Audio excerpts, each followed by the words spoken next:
Hello, welcome to the Mystery Monday meeting number 2. So we really hope you enjoyed the first Monday mystery meeting last week. Today we will endeavour to bring you someone else with some more stories of what's going on out there, to give us a bit of encouragement, to give us some focus of what to pray on. And we really hope this is a time really of just where you get to see another face from the Riverside family and hear a bit from what life looks like for them right now. So I hope this is an encouraging time for you, an encouraging message for you, and I hope you enjoy the Monday mystery meeting. So hello, as you can see, today's Mystery Monday meeting is with Elaine. Hello, Elaine. Hiya. Brilliant. So Elaine, for those who don't know, Elaine is an elder here at Riverside, but she's not only an elder, there's so much more that Elaine does out there. So Elaine, why don't you tell us a bit about yourself and tell us a bit about what you do? Okay, well, Steve has already said, my name's Elaine. I've been married to my husband, Chris, for 42 years. Oh, yes. Congratulations. Thank you. We have twin daughters, Sarah and Victoria. Yeah. And we've got 4 grandchildren, 3 granddaughters and 1 grandson. And I cannot wait until it's safe to do so, to go and hug the life out of them. I really just can't wait. Yeah. I'm beauty born and bred. And you know what? There's no place I'd rather live. It's such a beautiful, beautiful place to live. I feel rather blessed. I've been a member of Riverside for 26 years. In fact, since it first started, Wow. When it first began. Mm.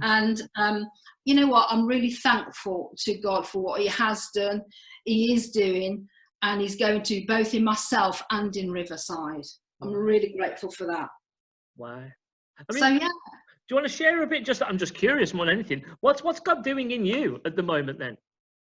Oh gosh, but I'm really excited at the moment because obviously I've always prayed. I've always read my Bible. It's good to hear, isn't it? But I tell you what, it's gone up to a whole new level. I just love reading the Word of God, and I'm seeing, and we all see things, new things, don't we, in different ways every time we read the Bible, but it's just happening so much more. God is speaking to me. God is just revealing new things. Just as you're reading the Bible, I'm eating, sometimes I remember Rachel Hickson wrote a book, Speak the Word, Eat the Word. Eat the Word, Speak the Word, I think it was actually. And I tell you what, I'm just eating the Word of God at the moment. I'm going through the New Testament, and I'm just loving it. I'm loving it. And yeah, and our prayer life, my prayer life has just taken off to a whole new level. So I'm just loving spending time with God, both in His Word and just talking to God and praying. Wow. Because that's what it is. We talk to God. That's great. But sadly, you can't be spending surely all day with God and praying. What occupies your days then at the moment?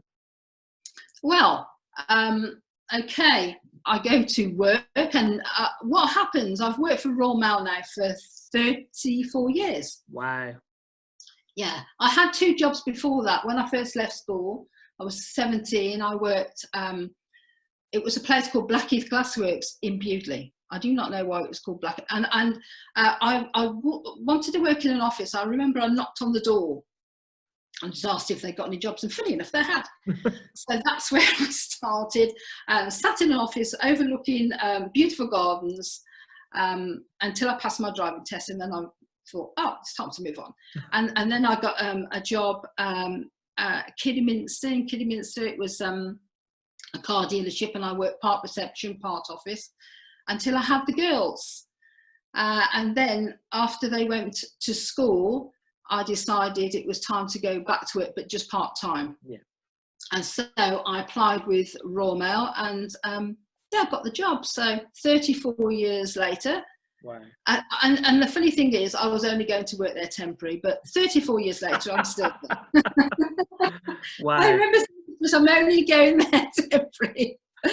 So yeah, but I do love it. Yeah. I love the stuff, and yeah, I was a post lady for 18 years. And you had to wear I'm assuming you had to wear the post lady outfit. Oh, yes, I Yeah. did. Do you still Yes. have to wear the postman outfit? Yes, we all do. We all do. Yeah. Postman's quite a rubbish term. Is there a gender neutral version? Is it post person? Post person. Post person. Okay, sorry. Most people just say postie. Okay, postie. Okay. Yeah. So I did that for 18 years before I was approached to take on a new role in the afternoons. It was a role in collections, and this involved basically taking on and setting up new businesses, new businesses from which was referred to as the Raw Mail business. Okay. So that was set up and it took off, and we still, collect from those businesses and new ones. So once that was set up and running, I was approached then to go on mornings, which is my preferred role. Okay. I just love that. And we've got 135 staff. 10 of those work on afternoons, the rest on mornings, and of all ages, across the board, all ages. And I know every one of them. I just love them. Wow. We just all get on so well. But because I'm a social person, I'm a people person, I feel my wings have been clipped a little bit because of social distancing. You can't have those conversations that you normally would have, and have a little bit of banter. It's not forbidden, but you have to keep moving, really. Yeah. So with 135 staff that you're working with, are they all still working in lockdown, or are some of them staying at home, or is it essentially all of that 135 they're still required to come in and work right now? We have one member of staff working from home. Okay. That is it. Wow. And that's my friend. I sometimes cover her job, but she's working at home at the moment. We've got about 10 off at the moment, various illnesses, not all due to self-isolation. Mm-hmm. But at one time we had about 35 off, but they've started to come back now. Wow. That's been a challenge in itself, because all those duties then have to be covered. But that's easing a little bit now. It's getting better. So you're centred at the Kidderminster Post Office Centre, aren't you? So how wide is your responsibility covering? Is it just Kidderminster, or is it wide? Is it the Wyre Forest? What is your range of? Okay, so we deliver to and reach out to, if you like, Kidderminster, Bewdley, Rock, Callow Hill. All the rural areas out there, quite deep rural, Farlow, Doddington. So we're far and wide. It's quite a distance. So really, you're reaching across the Wyre Forest. So really, you are the postal centre for roughly 97,000 people. Wow. That's incredible. And I mean, and people are still getting post, even in a coronavirus world. You're getting post out there. That's incredible. Oh, yeah. Every day, 6 days a week. Oh my goodness. So can you talk us through maybe what does work look like now in a coronavirus lockdown situation? What things are in place at this point? Well, Raw Mail looks very much the same from the outside. Yeah. But as you walk in, it's all changed. Yeah. Everything has changed. When you go in, it changes daily. As you walk in now, we used to have a signing on desk, and that's all been removed because of queuing. You can't queue anymore. There are areas, we've got a DY12 area, DY14, DY10, DY11. All these areas now are all segregated, if you like. They're all separate, whereas before they were close together. Now they can't be. And so we have limited staff, whereas we had quite a few staff sorting parcels, sorting letters. That can no longer happen because they need to be at least 2 meters apart. It is a big challenge in an office at our size. There's so many people. So when I walk in, we wash our hands. we get our gloves on. I then go in and I wipe down all my surfaces because I'm in the office on my own. So I wipe down all the surfaces, the computers. We've got 2 computers in the office. I wipe all that down. At the time I go in, we've got just 2 staff. I'm the 3rd one that walks in. Okay. Because so we've got 2 night staff, and I'm the 3rd one because I'm in at 4 o'clock at the moment. Oh, 4 o'clock in the morning. I don't even think that's a real time, Elaine. That's not real. And that's purely because I want to get all the. What happens is we have several delivery wagons, lorries throughout the night up until 7 o'clock in the morning, and they keep bringing parcels and more parcels and more parcels and mail, which then have to be sorted. So from 7 o'clock onwards, it can get really, really busy. Yeah. And so my specials are kept separate because they could be high volume items. So we take those in, or I take them in. I sort those to all the different duties we've got. I then put them now, whereas before they were queue, I put them in each tray along with their van keys, collection keys, scanners, and I'll then take them out to their duties and put them on their frames. Wow. And that's all ready for them when they come in. So I mean, obviously the general public are at home more, or they should be, but you doing your social distancing and staying at home, stay safe. So does that mean people just aren't sending parcels to each other and people aren't shopping, or is everyone shopping online and using Amazon, and are people writing cards to each other? What is the traffic of post coming in out like at the moment? That has changed dramatically. Our rural boxes, for instance, they would just each day get a handful of letters out. That's no longer the case. People are writing to each other. There's quite a few letters and cards in lots of the rural boxes now, obviously, and around the town. And people are sitting at home and they are ordering online, definitely. And another thing I do is we used to open from 7 right through until 6 o'clock at night to the general public, for them to collect parcels, for them to businesses to come in and collect mail. Wow. Or what we've decided to do as a company is they only open now. We're only open from 7 until 9. That short window. Yeah. So that can be really busy. People coming in collecting mail or they drop their parcels off that they want to go forward. Yeah. But again, I've got used to the people that come in on a regular basis. And because now we've got a huge pane of glass between us that is down, we can't lift that, and you can't hear each other really. It's difficult to hear each other, and they can't stay in the office because there are people queuing outside. Wow. So yeah. So that's difficult. So you've got more letters and more parcels than ever before. You've got less time to get them to the public. More difficulty in sorting them, because you've got the same number of staff but all have to do social distancing, and you still have to get everyone's post out and delivered on time. Yeah. How do you manage is there stress with that? Or do you just almost work through that?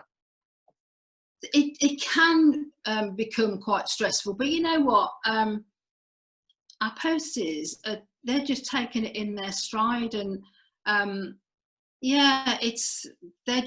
it takes longer. They're in the office for longer because their frames are back to back. Yeah. And they can't be back to back any longer. No. So one side will sort their mail out, they'll move out, and the other one moves in.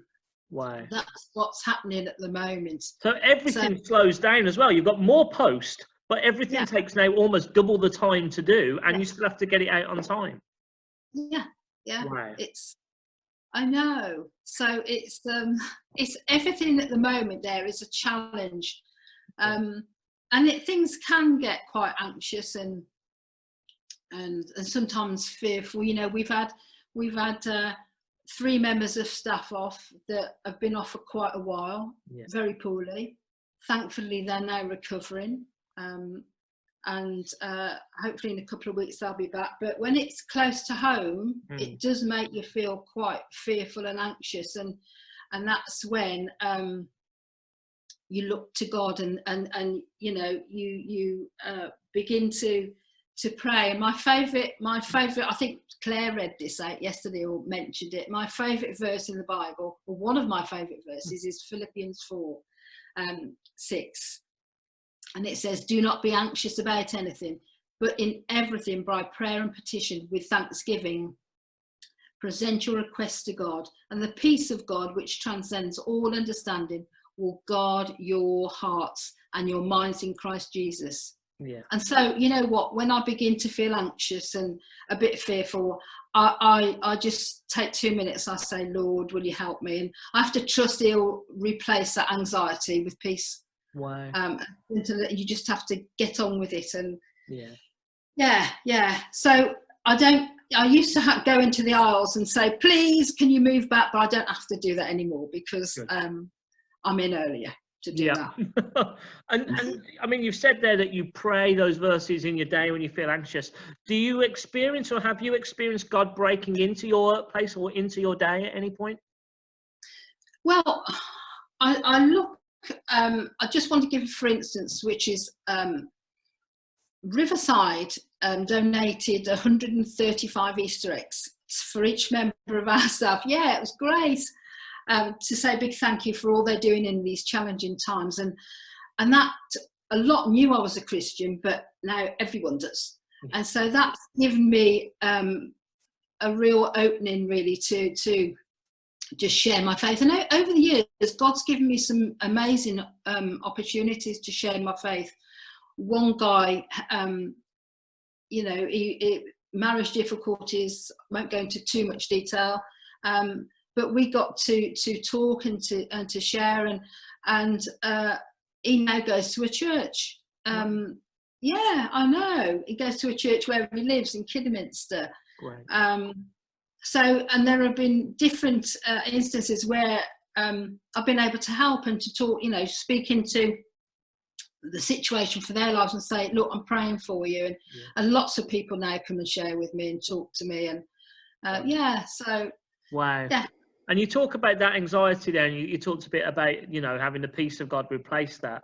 Do you feel His presence with you at work? Like, or is it a case of you almost, you prepare yourself spiritually, you go into work, and then you turn to Him when you need to? Or is it a case of you just feeling breaking through? Well, one thing that I do, and Chris always prays this with me too, every day without fail, I pray for my colleagues. I ask that God would give them peace, and I ask that God would protect them. And I really pray that none will be lost from our office. That's my prayer for my colleagues. Wow. Yeah, and so I ask God, I pray that we would know His peace that day in the office, and I really believe that God answers that prayer. I really do. Yeah. Wow. That's incredible. I just love hearing your heart for not just the work you're doing, but actually for your co-workers. I think I love that, because God is, God is for organizations and stuff, but God is all about for His people. He's all about relationship with people. And to hear your heart for your co-workers, I think is really inspiring. It reminds us that we need to keep our minds and hearts focused on not just ourselves and systems and processes, but not forget the people that we're interacting with as well. That's really right. You know what? We should, wherever we are, that's our mission field. Yeah. And that's my mission field. Wow. God's placed me there, and I seize every opportunity without being OTT. I'm there for the people, and that's my mission field. That's incredible. And really, one of my questions is, what can we be praying for you, and what can we be praying for the Postal Service at this time? What can we be praying for you? Okay.